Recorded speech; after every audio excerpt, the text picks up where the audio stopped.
warahmatullahi wabarakatuh. Allahumma sholli ala Muhammad wa ala Muhammad. Para pemirsa Khilafah News yang dirahmati Allah, alhamdulillah kita berjumpa kembali dengan program kesayangan kita, yakni Kabar Petang. Kita akan membahas tema-tema terkini dengan narasumber yang terpercaya, tentunya dari sudut pandang Islam. Inilah Kabar Petang selengkapnya.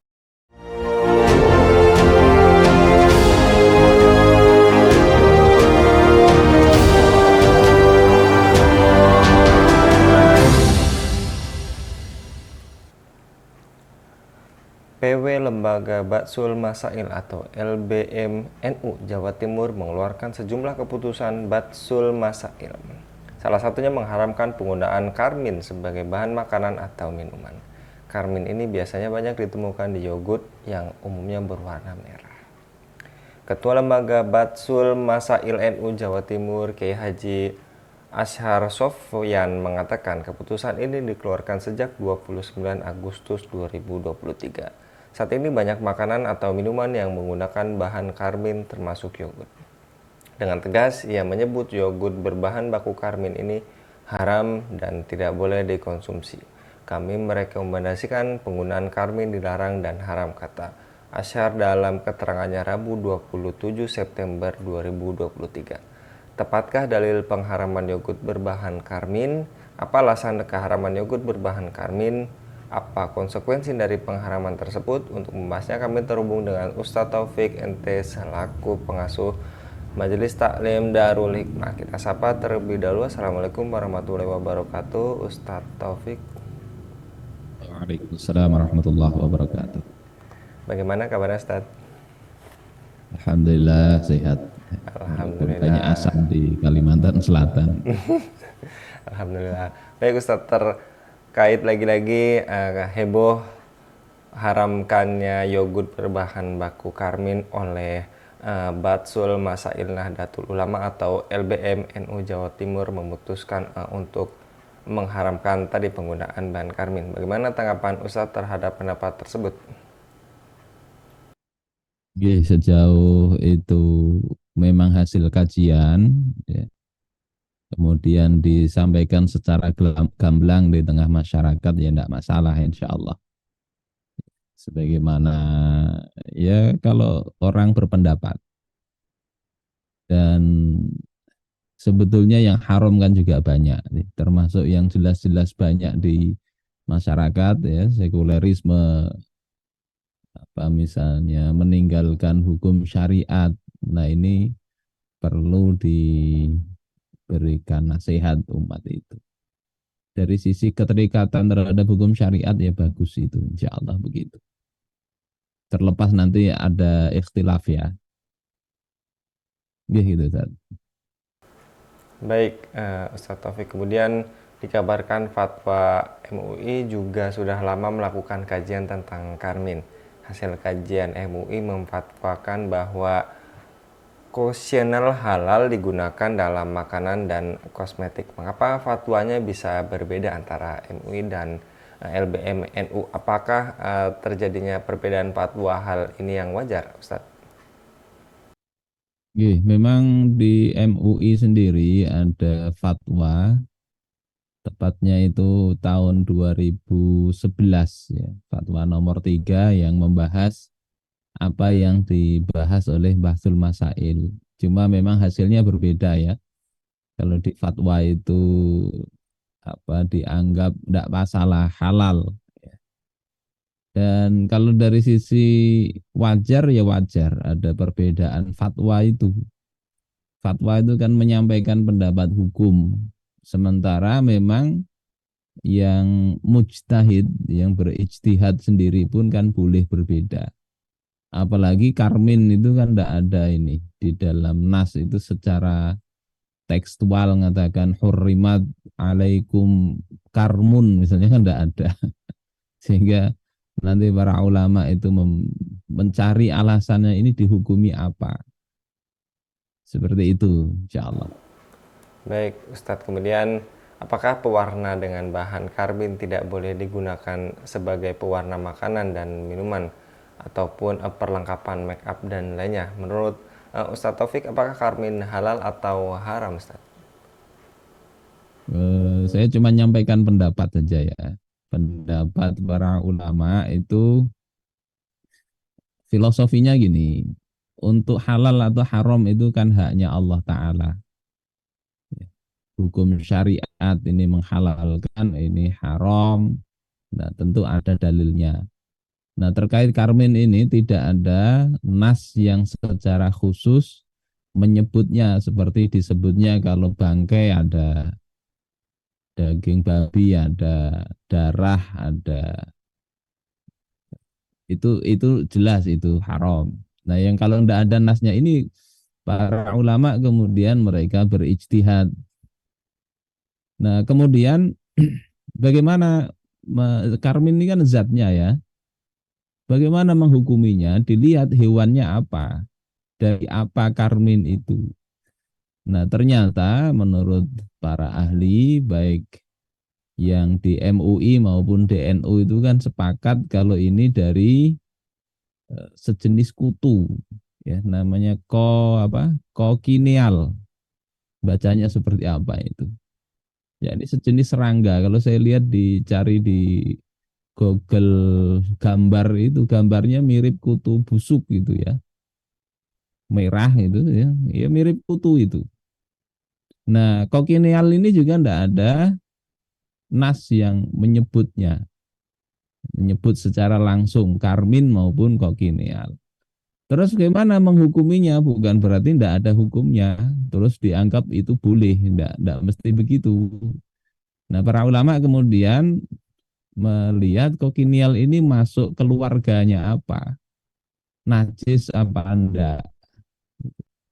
Karena Allah sendiri di samping menyebut secara nama mana yang haram di antara benda-benda itu kan ada juga yang menyebut secara sifat ya. Wa yuharrimu alaihimul khaba'ith di dalam surah Al-A'raf, dan diharamkan atas mereka segala hal yang buruk. Nah, khaba'ith ini yang bisa masuk nanti, yang barang-barang tidak disebut itu masuk ke khaba'ith ini. Nah, kalau dilihat secara klasifikasi, kokinial ini masuk dalam kategori hasyarat. Hasyarat. Masuk dalam grupnya ada ulat, ada cacing, ada kumbang, ada kecoa, kutu busuk, ya, kutu hewan dan sebagainya, cicak, tokek, ya, ular, lebah itu masuk dalam grupnya hasyarat.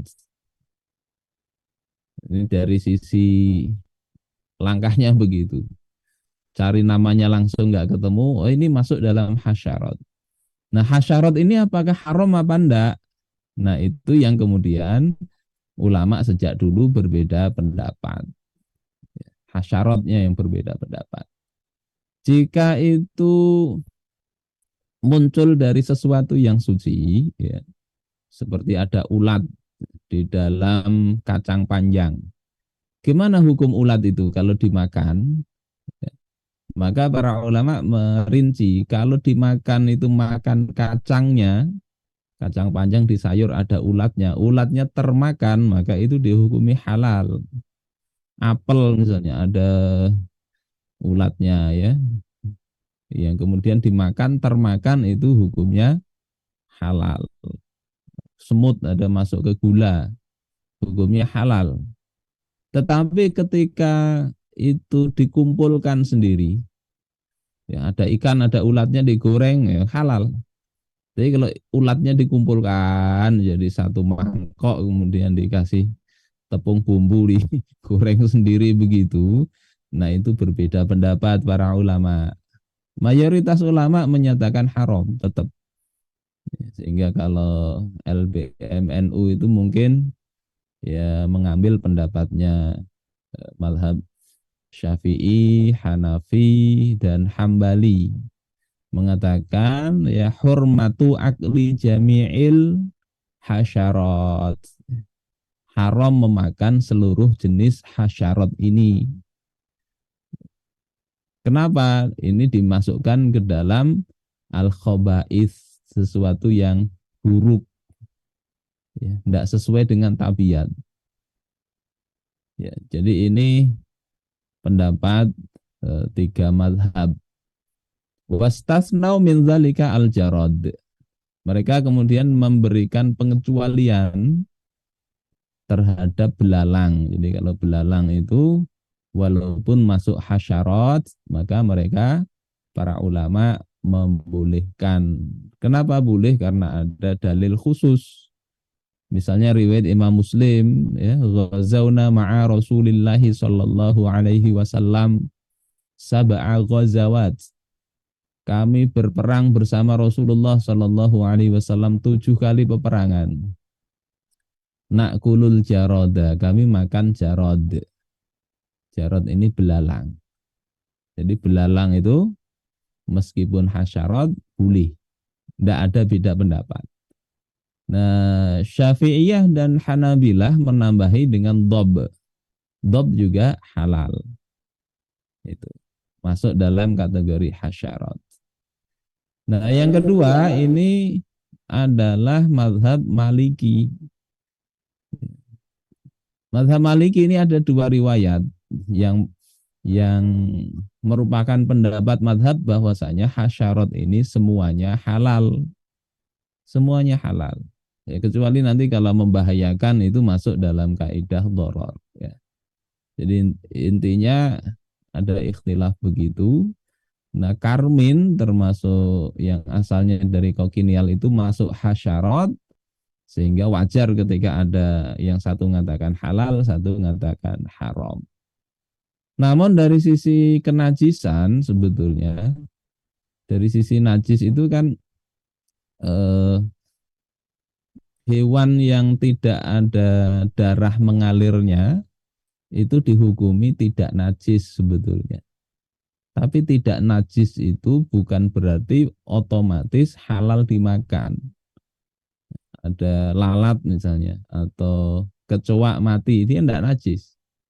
Tapi bukan berarti kecoak langsung boleh dimakan, tidak begitu.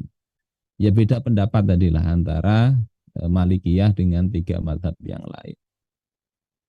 Itu insya Allah kenapa bisa beda. Terus di fatwa MUI itu ada, ini disamakan dengan jarod, belalang. Nah ini yang mengkiaskan itu sepertinya kok tidak tepat. Yang paling tepat kalau MUI itu ya pakai landasan mengikuti pendapat Malikiyah, yang tidak masalah begitu. Artinya tidak apa-apa. Kenapa tidak tepat dikaitkan dengan belalang? Karena itu beda ordo. Meskipun sama-sama serangga, tapi beda ordo. Kalau dalam bahasa biologi ya, kalau belalang itu kan ordonya Orthoptera. Sementara kokineal itu, kalau kita lihat di biologi itu ordo Dactylopidea. Jadi memang beda. Terus di Hasyiah I'anatut Thalibin, yang namanya belalang itu didefinisikan atau dideskripsikan oleh Syekh Abu Bakar Muhammad Syatta, walahu yadani fi sadrih. Belalang itu punya 2 tangan di dadanya. Wa qaimatani fi wasatih. Punya 2 penyangga di tengah. Kemudian warijlani fi muakhirih. Punya 2 kaki di bagian belakang tubuhnya. Sementara kalau kokinial ini itu tidak begitu. Geremet kayak apa? Kayak undur-undur mirip begitu ya.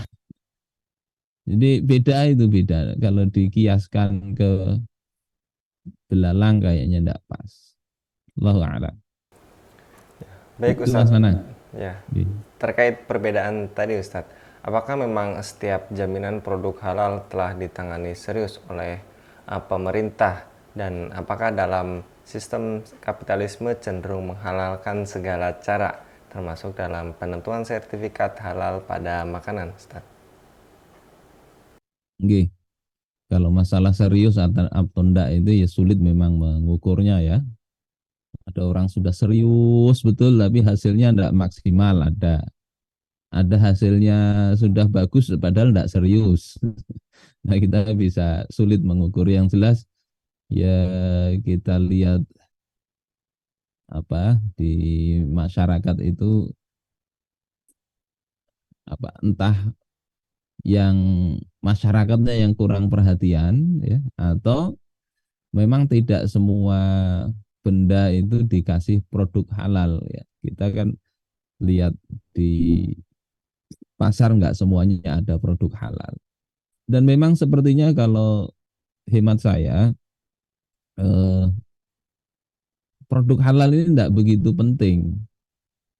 Yang penting itu justru produk haram dikasih label ini haram. Karena yang halal itu kan banyak sekali. Banyak sekali. Tinggal dibikin regulasi semua makanan itu mestinya halal. Kalau terbukti haram kasih sanksi. Nah, kemudian yang perlu dikasih label itu label haram agar yang haram itu hanya beredar di kalangan orang-orang tertentu saja. Sehingga ini misalnya mengandung apa gitu. Ya dijual di kalangan yang mereka mengkonsumsi itu. Sehingga secara umum itu ada label apa enggak mesti harus halal. Mestinya begitu. Sehingga kita beli pisang goreng di apa namanya di pinggir jalan kan nggak perlu label itu. Kalau mau kasih label mestinya dipermudah. Kemudian kalau kapitalisme itu kan memang nggak kenal halal haram. Jadi dalam sistem kapitalis nggak ada itu halal haram. Nah, sistem yang ada di Indonesia ini kan masih memperhatikan sedikit lah aspirasi umat untuk halal haram ini. Jadi begitu Mas Nanang. Baik, Akan lebih efektif ada sertifikat haram. ya. Kan Jadi nanti masalahnya orang mau ngurus enggak gitu. Kalau baik, tidak diurus terbukti ini haram, nah bisa dikasih hukuman itu mestinya begitu. Oke, Ustaz. terakhir, Ustadz, apakah penerapan sistem ekonomi Islam yang ditopang dengan penerapan Islam dalam aspek politik, pendidikan, hukum, sosial, dan budaya maupun kesehatan akan memberikan rasa tenang di dalam seluruh rakyat, termasuk dalam hal perlindungan segala sesuatu ataupun yang akan dikonsumsi oleh warga negara, Ustadz? Ya setidaknya lebih tenang lah. Kalau memang rakyatnya dididik untuk mengkonsumsi yang halal, kemudian aturannya dibikinkan, kemudian hukumnya ditegakkan, yang melanggar dikasih sanksi, ya tentu akan lebih baik. Meskipun nanti masalah halal haram ini ya tetap saja masyarakat mestinya punya apa namanya perhatian, yakni apa bahasa Imam Abu Hanifah misalnya, tidak cukup dengan label halal haram. Nanti kalau masyarakatnya semakin bertakwa itu kan tingkat kewaroannya semakin meningkat juga. Sehingga misalnya ini ayam misalnya, dia akan periksa ini apakah ayam mati kemarin yang tidak disembelih apa enggak. Imam Abu Hanifah pernah tidak mau makan daging kambing gara-gara ada kambing yang dicuri, dia tidak tahu ini hasil kambing curian apa enggak. Nah itu secara fikih padahal beli daging kambing halal, tetapi kewaroan beliau, kehati-hatian beliau tidak mau makan sebelum memastikan ya, kambing yang dicuri itu sudah habis umurnya. Nah, jadi kalau masalah ketenangan dan sebagainya itu kembalinya nanti ke level ketakwaan masyarakat. Tetapi secara umum insya Allah akan membuat lebih tenang karena tersistem dengan baik. Insya Allah, Mas Nanang. Baik, jazakallah Ustadz Taufik untuk kesempatannya pada kabar petang kali ini. Mudah-mudahan Ustadz Taufik dan keluarga senantiasa dilindungi oleh Allah Subhanahu wa taala dalam setiap aktivitasnya. Demikian pemirsa Khilafah News yang dirahmati Allah, jangan lupa untuk subscribe, like, dan share sebanyak-banyaknya. Semoga menjadi amal kebaikan bagi kita semua di dunia dan di akhirat nanti. Saya Anggi Suara diundur diri. Wassalamualaikum warahmatullahi wabarakatuh.